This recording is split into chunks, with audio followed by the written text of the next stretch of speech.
A film screening in Brussels was cancelled, and immediately the authors of the film reacted to the cancellation. They said it was censorship. Et même, je dirais même si c'était un film de propagande, même si c'était un film de propagande, de quel droit bafoue-t-on la Constitution qui dit que la censure ne pourra jamais être établie? C'est-à-dire qu'on ne censure pas un contenu tant qu'il ne contrevient pas à la loi. But it is not really about censorship.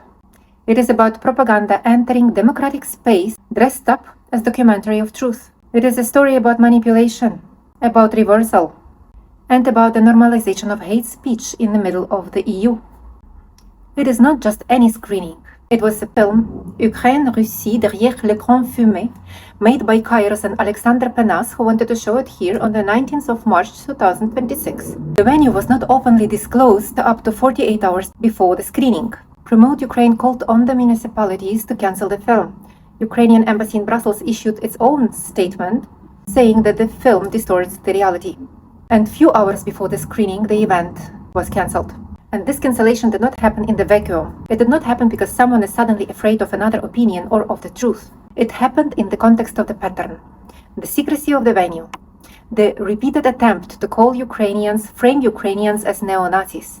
Faut-il le dire, tout à fait totalitaire et propre aux néo-nazis. A pattern presenting political narrative as truth. Now, why it is not just neutral journalism? Neutrality is not something you declare. Neutrality is something you demonstrate in your actions, in your language, in the way you describe people you observe. And for the neutrality, you have to be able to compare. If you travel to the occupied territory through Russian Federation, but you do not travel to Ukraine, inside Ukraine, you are not comparing, you are not neutral. But you are claiming that these people inside Ukraine, whom you never seen with your own eyes, are Nazis. That's not neutrality. So the public record points to the opposite direction. Alexander Penas was sitting on one panel with Alexander Dugin, Kremlin's ideologist of Ruski Mir. What we see is not a detached reporting. What we see is ideological framing. I want to remind you that Russia entered Ukraine in 2022 to specifically denazify Ukraine. Ну, мир будет тогда, когда мы достигнем своих целей, о которых вы сказали. Теперь вернемся к этим целям. Они не меняются. Вот я напомню, о чем мы тогда говорили. О денацификации Украины, о демилитаризации. And now Alexander Penas is using the same rhetoric, claiming that Ukrainians are the same Nazi that Russia is trying to liberate Ukraine from. So why should you feel empathy towards Ukrainians? So why should you be helping Ukrainians if they are Nazis?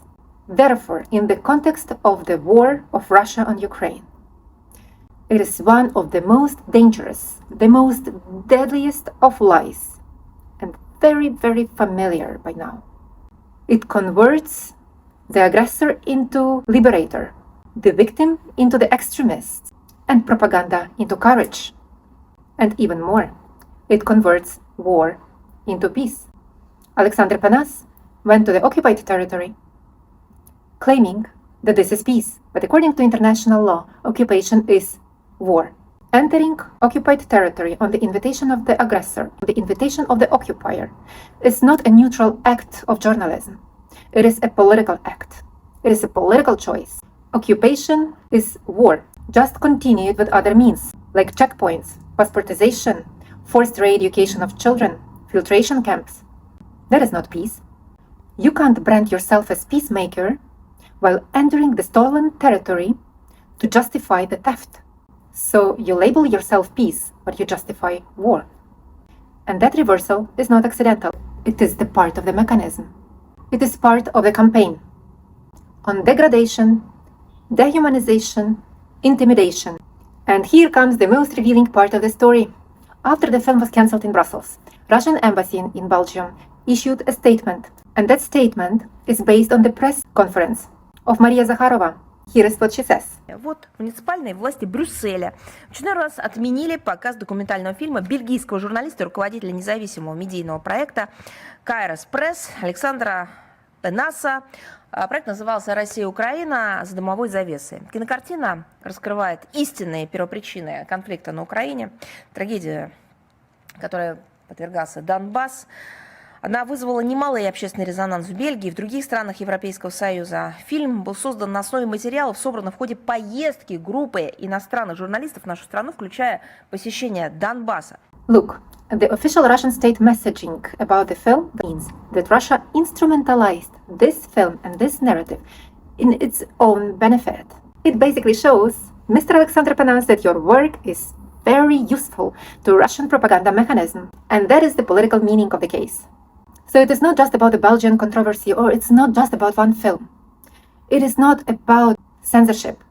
It is propaganda, using one event to enter the space and to expand to other spaces, to political spaces, to discussions, to debates, to policymakers, to institutions.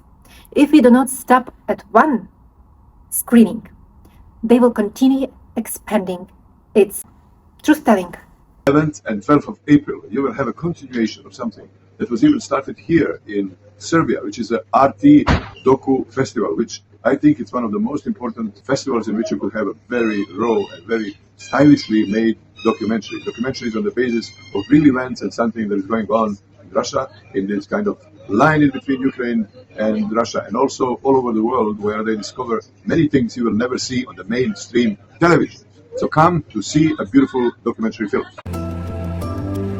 European Court of Human Rights has put limits on the freedom of speech. There are hundreds and maybe thousands of cases where incitement to hatred, warmongering, dehumanization were declared non-compatible with the European Convention of Human Rights, meaning that the states were allowed to ban this kind of speeches, whether it's journalists, politicians, or ordinary people. Hatred should not be normalized. And Europe still knows the difference between freedom and the weaponization of freedom against itself. If this matters to you, share this video, because propaganda wins when people are too tired, too confused, or too intimidated to name it.